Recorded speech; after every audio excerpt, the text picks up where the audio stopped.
مولاي صل وسلم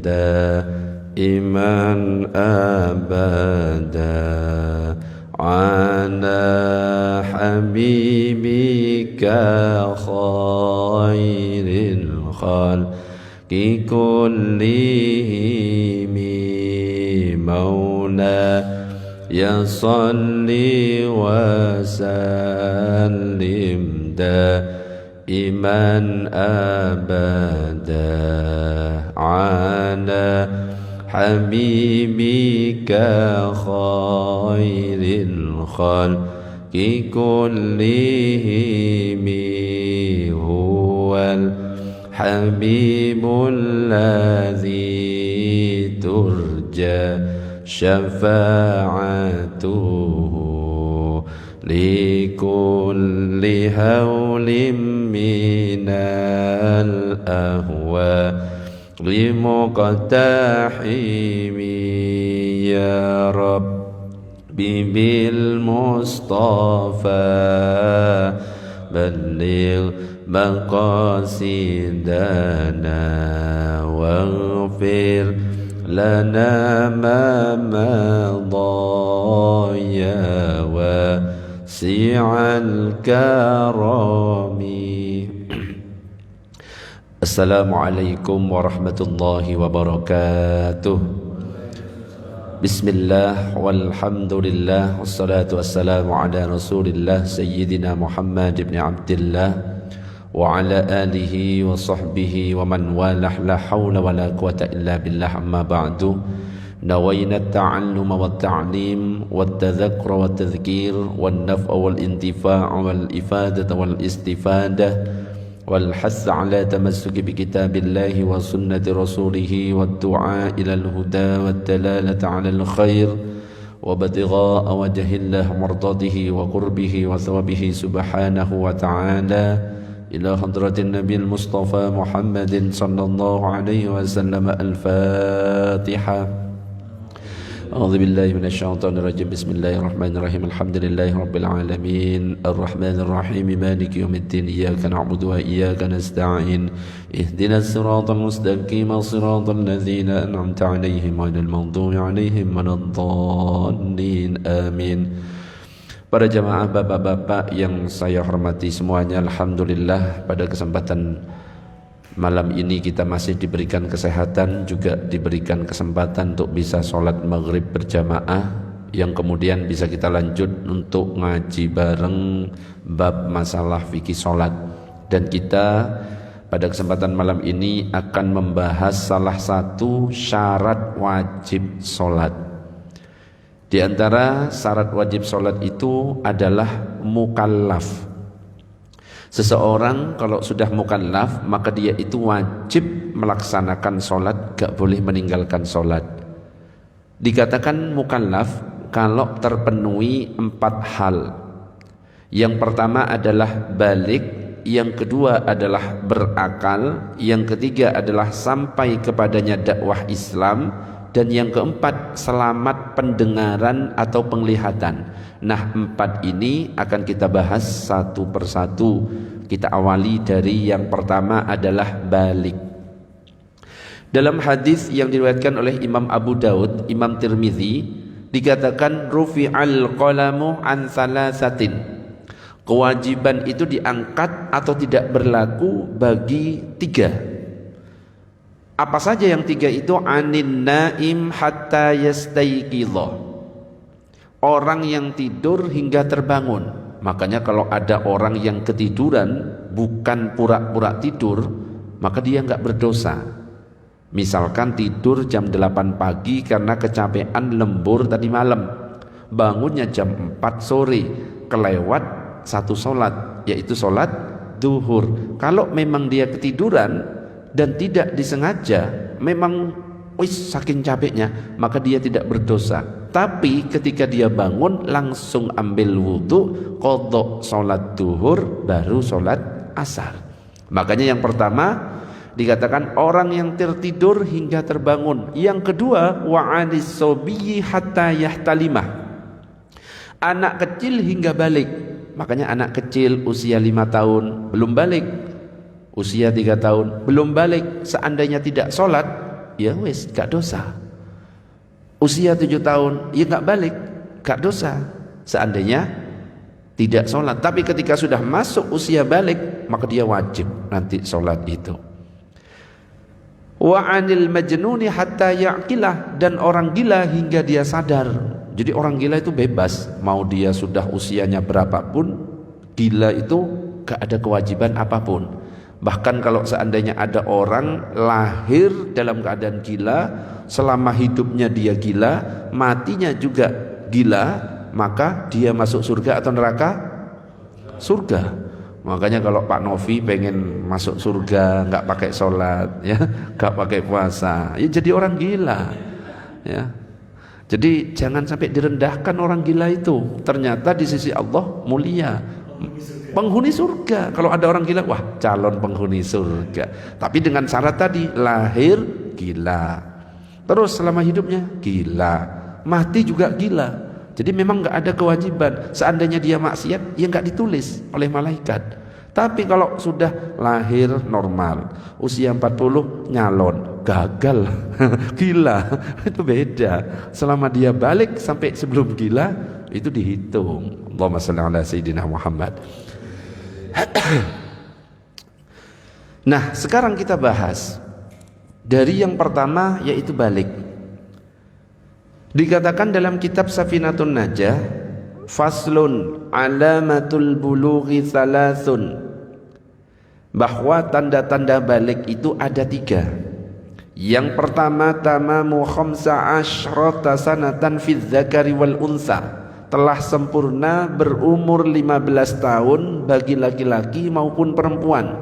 Jadi kalau seandainya ada perempuan gak haid, usia 11 tahun, 12, 13 belum haid, bahkan usia 18 tahun belum haid, maka dikatakan balik ketika sudah 15. Mau dia sudah keluar darah atau tidak, itu sudah dinyatakan haid, batasnya 15. Begitu juga dengan laki-laki, belum mimpi basah terus sampai usia 20 gak mimpi basah, tetap ketika sudah masuk ketika masuk usia 15 tahun sudah dinyatakan balik.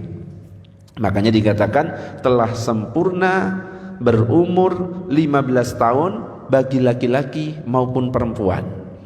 Yang kedua, wal ihtilamu fi dzakari wal unsa li tis'i sinin, bermimpi bagi laki-laki maupun perempuan karena telah berumur 9 tahun. Jadi batas minimal 9 tahun. Kalau ada anak laki-laki, ada anak perempuan, usia 9 tahun dia sudah mimpi basah, balik meskipun belum nyampe 15 tahun karena batas minimalnya 9. Yang ketiga, wal haidu fil unsa li tis'i sinin, haid bagi perempuan karena usianya 9 tahun. Loh, juga begitu perempuan, ketika keluar darah dia di usia 9 tahun maka dinyatakan haid. Tapi kalau keluar darahnya belum usia 9 tahun, 7 tahun keluar darah, itu tidak dinyatakan haid, tapi apa? Darah penyakit. Jadi baru dikatakan haid dan dia balik kalau usianya minimal 9 tahun. Kalau tidak haid terus sampai usia 25 tahun, balik atau tidak? Balik. Batasnya adalah 15 tahun. Allahumma shalli ala sayyidina Muhammad. Namun demikian, meskipun seorang anak belum balik, tapi kedua orang tuanya harus memerintahkan untuk melaksanakan sholat. Jadi meskipun anak yang belum balik usia 7 tahun dia nggak wajib sholat, tapi ada kewajiban bagi orang tuanya, perintahkan dia untuk sholat. Supaya apa? Ketika sudah balik dia sudah terbiasa dengan sholat. Jadi usia 7 tahun, ayo sholat, ayo sholat, ayo sholat. Nah ketika usianya 10 tahun boleh dipukul jika dia memang gak mau sholat. Tapi pukulnya bukan untuk kekerasan, tapi dengan niat apa? Membimbing atau memberikan pendidikan. Dan ini disebutkan dalam hadis yang diriwayatkan oleh Imam Ahmad, muru abna'akum bis salati li sab'i sinin wadribuhum 'alaiha li asri sinin. Perintahkan anak-anak kalian untuk melaksanakan salat ketika berusia 7 tahun dan pukul mereka karenanya ketika berusia 10 tahun. Jadi kalau 7 tahun itu masih tamyiz. Usia tamyiz itu maksudnya apa? Dia sudah pinter meskipun balik. Oh, kalau ramai di musola dimarahi, itu berarti wis pinter. Yang dianjurkan diajak ke masjid, dianjurkan diajak ke musola, itu ya yang sudah pinter itu. Bukan anak kecil lari-lari ramai bengak-bengok terus ditegur oleh ketua takmir, gak terima orang tuanya. Nah, anak yang belum tamyiz lebih baik di rumah sebenarnya. Cuma pada kenyataannya sekarang faktanya wes bercanda. Alasannya ini adalah kader kita. Enggak gitu. Jadi usia 7 tahun dia ngerti kanan kiri, dia bisa makan sendiri, bisa minum sendiri. Dia ngerti kalau sholat harus wudhu dulu, kalau ramai di dalam masjid gak boleh, baru dia dianjurkan ke masjid. Kalau masih belum ngerti, ya di rumah anak kecil itu diajari di rumah. Allahumma sholli ala sayyidina Muhammad. Jadi yang pertama adalah balik. Yang kedua berakal. Sebelum saya lanjutkan ke berakal, sampai di sini ada pertanyaan? Monggo kalau ada. Ada? Belum? Hah? Saya ngadzan malah anak kecil-kecil. Kalau dilarang malah nggak ada yang azan kalau di sini ini. Ya disesuaikan berarti. Jadi kalau ada anak perempuan usia 6 tahun keluar darah, haid atau tidak? Belum. Karena apa? Belum nyampe 9 tahun. Tapi kalau ada wanita usia 11 tahun keluar darah, haid atau tidak? Belum tentu. Iya, 11 tahun. Kan minimal berapa? 9. Maksimal berapa? 15. 11 haid atau tidak? Belum tentu. Dilihat darahnya keluar dari mana. Kalau keluar dari hidung, mimisan. Nek keluar dari hidung kok bisa haid iku piye konsepnya? Ya mimisan, ya. Baru kalau keluar dari tempatnya ya baru haid. Allahumma shalli ala sayyidina Muhammad. Ada pertanyaan? Monggo. Lanjut kalau belum. Allahumma shalli ala sayyidina Muhammad. Yang kedua, berakal. Wa 'anil majnuni hatta ya'qila, dan orang gila hingga dia itu sadar. Imam Nawawi dalam kitab Al-Majmu' itu membahas man zala aqluhu bisababin ghairi muharramin, barang siapa yang hilang akalnya karena sebab yang tidak haram, kaman junna au ughmiya alaihi au zala aqluhu bimaradin, seperti orang yang gila, pingsan, hilang akal karena sakit. Jadi dia hilang akal karena memang uzur syar'i, ya, karena sakit misalnya, kemudian pingsan, hilang akalnya. Au bisyurbi dawain lihajatin, atau karena minum obat karena kebutuhan. Ada orang yang mau operasi dibius sehingga pingsan, ya, gak sadar. Au ukriha ala syurbi muskirin fazala aqluhu, atau dia dipaksa minum-minum sesuatu yang memabukkan hingga hilang akalnya, fala sholata alaihi, maka tidak ada kewajiban sholat atasnya. Jadi kalau ada ibu-ibu mau sesar terus disuntik, dibius, nah selama dia itu dibius gak ada kewajiban mengqadha itu. Ya, kenapa? Dia tidak sadar, hilang akalnya karena apa? Obat, dan dia ada hajat. Faham sampai di sini? Gak ada kewajiban untuk mengqadha. Di sesar jam 8, selesainya misalkan bangunnya isya, ya sudah, sholat isya saja. Kalau seandainya dia mau mengqadha, boleh, tapi tidak ada kewajiban, gitu. Wa idza afaqa fala qada'a alaihi bila khilafin lil hadis, dan ketika dia sadar kembali tidak ada kewajiban qada atasnya tanpa ada perbedaan pendapat berdasarkan hadis. Ini katanya Imam Nawawi. Sawaun qalla zamanul jununi wal igma'i am kasura. Bila waktu hilangnya akal itu sebentar maupun lama. Yang penting penyebabnya itu apa tadi? Seperti karena sakit, minum obat karena kebutuhan dan lain sebagainya. Tetapi kalau sebaliknya, wa amma man zala aqluhu bijununin au igma'in au maradin. Oh, bukan. Lanjutannya adalah wa in zala aqluhu bimuharramin, jika akal hilang karena sebab yang haram. Kalau tadi kan bukan sebab yang haram, karena memang sakit, karena memang minum obat untuk keperluan sesuatu.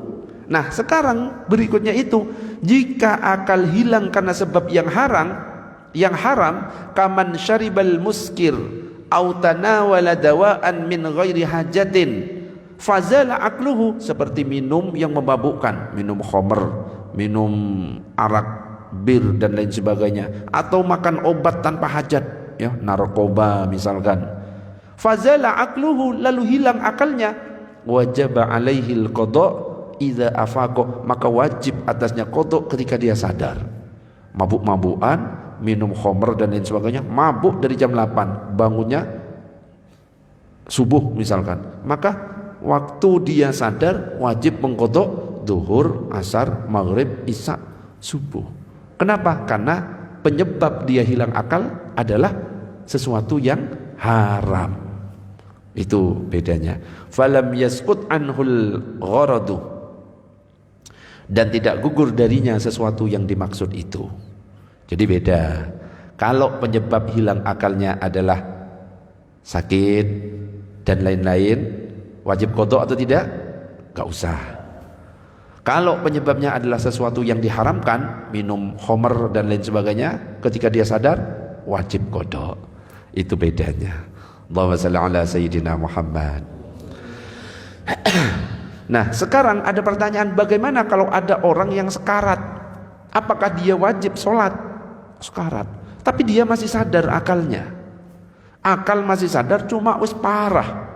Dia ngerti kalau ini fulan, ini fulan. Adakah kewajiban sholat baginya atau sudah hilang? Ternyata dalam kitab Al-Bujairami Al-Khatib dikatakan, wala taskutu anhu sholah, dan tidak gugur darinya sholat. Qalal a'immatus salasah, berkata 3 imam madhab, inna fardhas sholati la yaskutu anil mukallafi ma dama aqluhu sabitan walau bi ijra'is sholati ala qalbihi. Sesungguhnya kefarduan sholat tidak gugur dari mukallaf selama akalnya tetap, selama akalnya masih bisa, dia ngerti, meskipun sekarat, maka tidak gugur kewajiban sholat. Meskipun dengan melaksanakan sholat di hati, tetap sholat sesuai dengan kemampuannya. Kalau misalkan bisa berdiri, sholatnya dengan berdiri. Sholli qa'iman, sholatlah kamu dengan berdiri. Fa illam tastati, kalau enggak mampu fa qa'idan, sholat dengan duduk. Fa illam tastati fa ala jambin, kalau enggak mampu duduk dengan berbaring. Kalau enggak mampu berbaring dengan telentang. Kalau enggak mampu telentang dengan gerak mata. Kalau enggak mampu dengan gerak mata, dengan hati. Meskipun dengan hati, baru kalau enggak mampu semuanya, baru disolatin. Abu Hanifah berkata,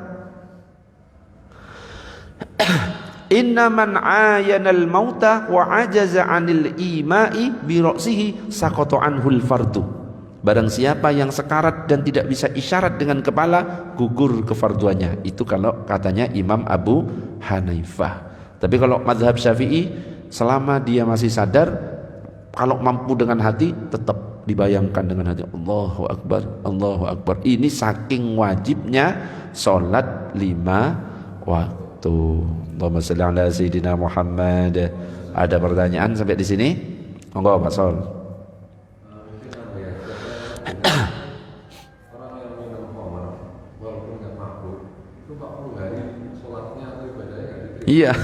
Iya, karena memang dia minum sesuatu yang diharamkan.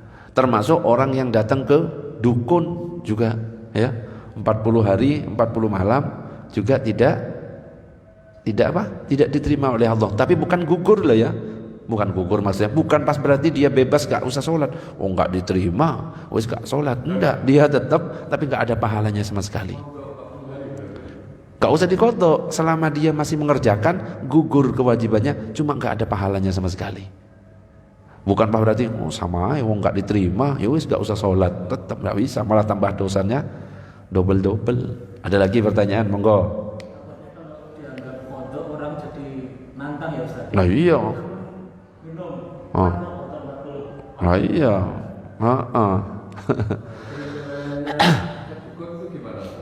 Kalau ke dukun itu dia datang, ya kayak biasanya, apa? Cinta ditolak, dukun bertindak, misalkan, bah ini saya ditolak, tolong jampi-jampi biar hatinya kembali lagi ke saya. Itu contohnya. Minta tolong, ya, nyantet, apalagi, ya ikut jampi-jampi orang, apalagi. Pokoknya dia datang ke dukun, minta tolong kepada dukun. Ya macam-macam, minta mantra-mantra supaya rumahnya aman misalkannya. Terus dikasih mantra-mantra. Jimat itu ada yang syirik, ada yang tidak. Kalau misalkan isinya mantra-mantra berasal dari dukun, itu syirik. Tapi kalau dari kiai isinya ternyata doa, ya, isinya hadis, isinya Al-Quran, itu enggak. Nah, ada sebagian kelompok semuanya dianggap syirik semuanya. Enggak semuanya. Makanya kalau ada kiai kok ngasih pegang jimat, itu jimat yang memang tidak ada unsur kesyirikan. Biasanya doa isinya kalau dibuka. Tapi kadang-kadang kita nggak ngerti tulisannya. Tulisannya miring, kotak. Imam Ghazali itu nulis kitab isinya jimat. Wes dicoba.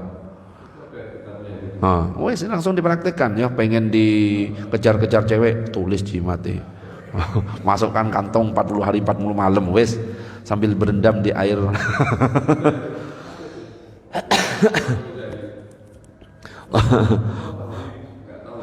Allahumma sholli ala sayyidina Muhammad. Makanya kalau minta jimat itu ya enggak sembarangan. Yo minta ke dukun ya itu syirik. Tapi kan kiai pernah kan, monggo yang mau. Nah itu jimat yang memang isinya tidak ada unsur kesyirikan di dalamnya. Beda itu. Bahkan saya pernah dikalungi jimat dulu waktu kecil. Ternyata isinya doa. Doa karena apa? Nangisan. Dikasih biar gak nangisan. Anaknya kan masih belum bisa baca, makanya digantung. Lah kalau kita sudah bisa baca, saya pakai jimat sak gembok kan. Ya dibaca aja doanya. Gitu. Allahumma shalli ala sayyidina Muhammad. Ada pertanyaan? Monggo. Belum? Kita lanjut. Nah sekarang solat bagi orang yang meninggal. Dikatakan dalam kitab I'anatul Talibin tentang solat bagi yang meninggal. Man mata wa alaihi solatun fala qada'a wala fidyatah. Barang siapa meninggal dunia dan padanya terdapat kewajiban solat, maka tidak ada qada' dan tidak perlu bayar fidyah. Ada orang meninggal punya utang solat, maka pendapat pertama mengatakan gak usah qada, gak usah bayar fidyah. Tapi belum selesai sampai di situ, ada lanjutannya. Wa fi qaulin kajam'in minal mujtahidin annaha tuqda anhu li khabaril Bukhari wa ghairihi. Menurut segolongan para mujtahid, sesungguhnya solatnya juga diqodoi berdasarkan hadis riwayat Bukhari dan yang lainnya. Ada pendapat yang kedua mengatakan kalau ada orang meninggal punya utang solat diqodoi oleh siapa? Keluarganya, anaknya, istrinya. Waduh, seminggu ini bapak saya gak solat. Kan biasanya kalau sakit terus gak sempat solat kan, padahal dia masih sadar, punya kesempatan untuk sholat, padahal selama hati masih bisa kita gunakan hati, ternyata nggak sholat, maka menurut pendapat kedua diqodoi oleh keluarganya. Oh seminggu kayaknya, wis bagi-bagi aja, kamu sholat 3 hari, kamu sholat 3 hari, dikhususkan untuk bapak, gitu. Wa min thamma ikhtarahu jam'un min a'immatina wa fa'ala bihi subki an ba'di aqaribihi. Karenanya segolongan imam cenderung memilih pendapat ini dan Imam Subki juga mengerjakannya untuk sebagian kerabat-kerabat beliau. Imam Subki mengqadai kerabat-kerabatnya yang meninggal, dia punya utang salat. Belum selesai, masih ada lanjutannya. Wa naqala Ibnu Burhan 'anil qadim annahu yalzamul waliyya in khallafa tirkatan an yusalla anhu kasaum. Ibnu Burhan menukil dari kaul qadim, wajib bagi wali bila mayit meninggalkan warisan untuk mensolati atas namanya seperti halnya puasa. Wa fi wajhihi alaihi katsirun min ashabina annahu yut'imu an kulli salatin madan. Sebagian ulama pengikut Syafi'i memilih dengan mengganti setiap satu solat satu mud. Jadi ada 3 pendapat di sini. Kalau ada orang meninggal, dia punya utang solat, pendapat pertama, gak perlu qadha, gak perlu fidyah. Pendapat kedua, dan ini dipraktekkan oleh Imam Subki, mengatakan diqadhakan oleh keluarganya, ya, anaknya atau istrinya. Yang ketiga, bayar setiap sholat yang ditinggal fidyah. Satu fidyah itu berapa? 1 mud. 1 mud itu berapa? 6,75 on, atau dibulatkan 7 on. Gampangnya langsung kasih 1 kilo. Oh, seminggu gak sholat, berarti sehari kan ada 5, seminggu 7, 35 kilo. Nah kita sebagai anak, sebagai keluarga, ya masa tinggal diam, masa pakai wis lah biar urusannya nggak usah diqadha, nggak usah fidyah, ya pilih salah satu, qadha'i atau fidyahi, gitu. Allahumma shalli ala sayyidina Muhammad. Ada pertanyaan sampai di sini? Ya Pak Sol. Fidyah bisa dibagi-bagi atau 35 misalnya 1 begitu untuk 1 orang. Nah, fidyah itu untuk fakir miskin, beda dengan zakat, ya. Jadi makanya kalau misalkan kita jadi amil zakat, jangan dicampur itu. Ini fidyah. Kalau fidyah hanya untuk fakir miskin saja. Tapi kalau zakat untuk 8 golongan. Apakah boleh dibagi-bagi? Misalkan 35 kilo, ya, 5 kilo fakir miskin ini, 5 kilo fakir miskin ini. Boleh. Yang penting tersebar kepada fakir miskin. Boleh. Itu yang kedua. Yang ketiga, sampai dakwah Islam kepadanya.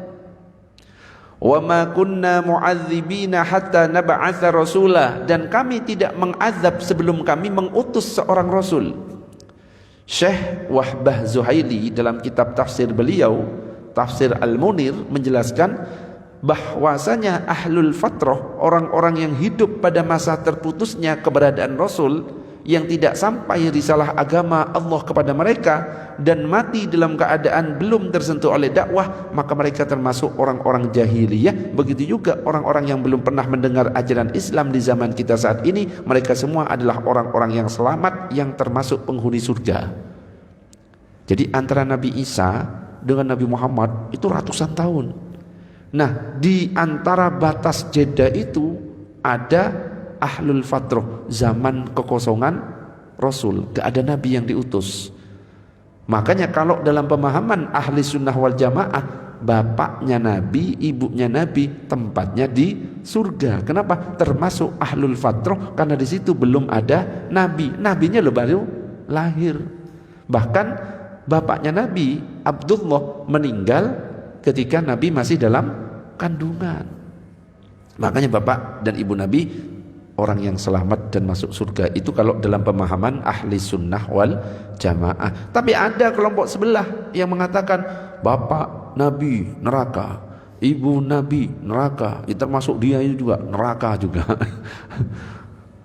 Ya, kita tidak pakai pemahaman mereka, ya kita biarkan aja.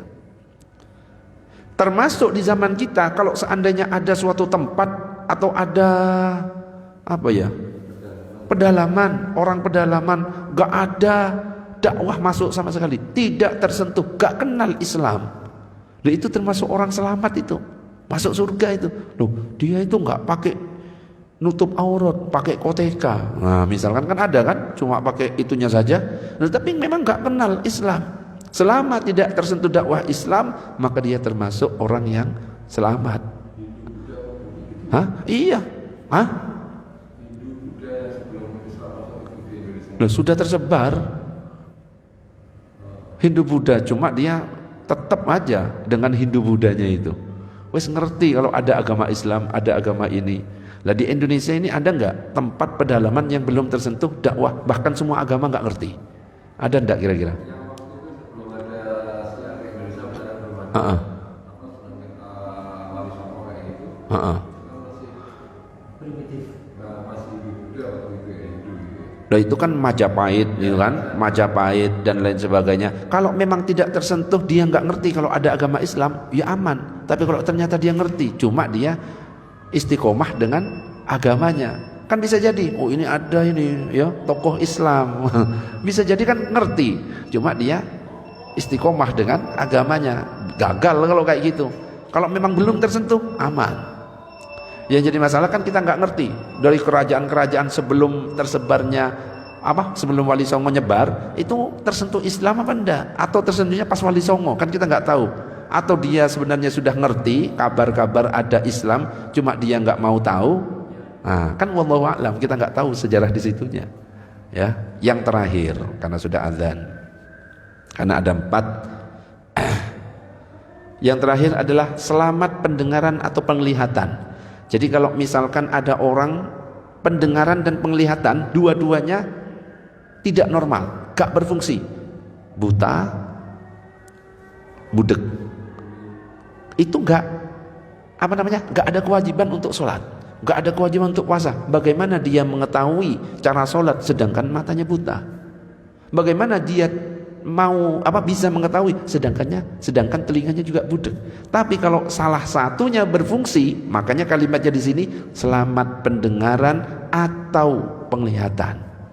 Salah satunya berfungsi, mata berfungsi, budek, dia masih bisa belajar dengan cara melihat.